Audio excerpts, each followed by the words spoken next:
Bienvenue dans le bonus, le supplément du Récap Info. Cette semaine, notre invité, c'est Florian Philippot, député européen, président du mouvement Les Patriotes, ancien très proche de Marine Le Pen au Front National, qu'il a quitté pour créer son propre mouvement. Florian Philippot, vous êtes en campagne pour les européennes. Vous venez à Grenoble présenter votre livre, Frexit, l'Union européenne, en sortir pour s'en sortir. Et effectivement, vous nous dites que l'Union européenne est la cause de tous nos maux. C'est notamment l'Union européenne qui nous empêche d'entendre les gilets jaunes dans la rue en ce moment. Je dirais qu'en tout cas, nos gouvernements soumis à l'Union européenne, ou qui ne respectent pas les votes des Français, comme il l'avait fait sur le référendum sur la Constitution européenne, sur l'Union européenne, effectivement, créent beaucoup de torts et de dégâts dans la société française. Effectivement, tant qu'on est dans l'Union européenne, eh bien, on ne peut pas sortir de la politique du salaire bas.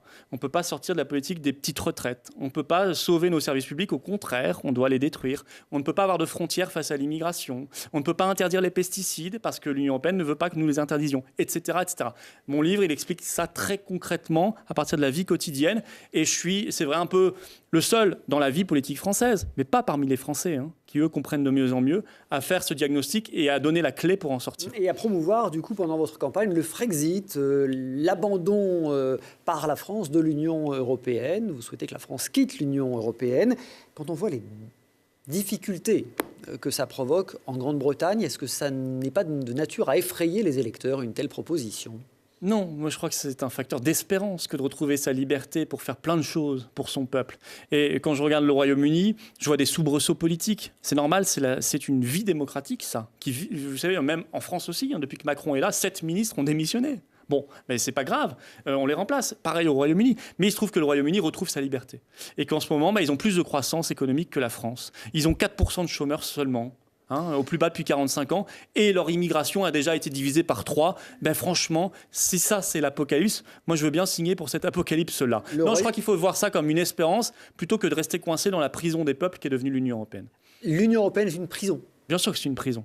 C'est une prison. Et c'est quelque chose qui vous condamne à des politiques. Par exemple, on nous a demandé de libéraliser la SNCF. On nous a demandé d'avoir des salaires très bas. On nous a demandé de rien faire contre les délocalisations. On nous a demandé d'accepter les OGM et les pesticides. On nous a dit que l'immigration, c'était formidable, qu'il fallait ouvrir grand nos frontières. C'est ça l'Union européenne. Moi, je dis, on doit trouver la clé ou s'évader. Pour s'en sortir. Parce que la France a une vie derrière cela. Elle coopérera avec les nations du monde entier, mais elle aura une vie où elle pourra choisir son destin. Le Frexit, vous n'avez pas réussi à convaincre jadis vos collègues du Front National. Vous avez été obligé de créer votre propre parti pour porter cette question du Frexit. Ça montre bien qu'elle est assez marginale. Non, elle n'est pas marginale. Vous avez aujourd'hui déjà presque 40% des Français qui la portent. Alors pourquoi ne pas avoir réussi à convaincre le Front National de l'époque ? Mais le Front National l'avait adopté à un moment. Enfin, il y avait un référendum pour sortir de l'Union européenne. Ça, c'est moi qui avais apporté cette innovation. Et puis, il a abandonné pour des raisons électoralistes parce qu'il fallait trouver un coupable, parce que Marine Le Pen avait loupé son débat de second tour. Et donc, on a tout mis sur ce pauvre Frexit qui n'y peut pas grand-chose. Je veux dire, la question, c'est de savoir si on est capable de le défendre ou pas. Et moi, je crois que si on a les bons arguments et surtout si on y croit, si on a les convictions, on peut le défendre. On a tout mis sur le dos du Frexit et de ce pauvre Florian Philippot. Vous avez été sacrifié après la présidentielle. Mais mes idées ont été mises dehors. Moi, je viens du chevènementisme et du gaullisme social, revisité au XXIe siècle, et on a voulu, là-bas, se reconcentrer sur les vieilles thématiques avec des personnes qu'on a fait revenir très radicales. Moi, ça ne m'intéresse pas. Moi, je ne suis pas l'extrême droite. Je suis un républicain qui vient du chevènementisme, du gaullisme, et qui rassemble des gens venus de la gauche, du centre et de la droite. Je crois que le patriotisme a besoin d'une forme très moderne pour le défendre, et pas toujours d'être renvoyé au passé. Florian Philippot est l'invité cette semaine du Récap Info sur Télé Grenoble.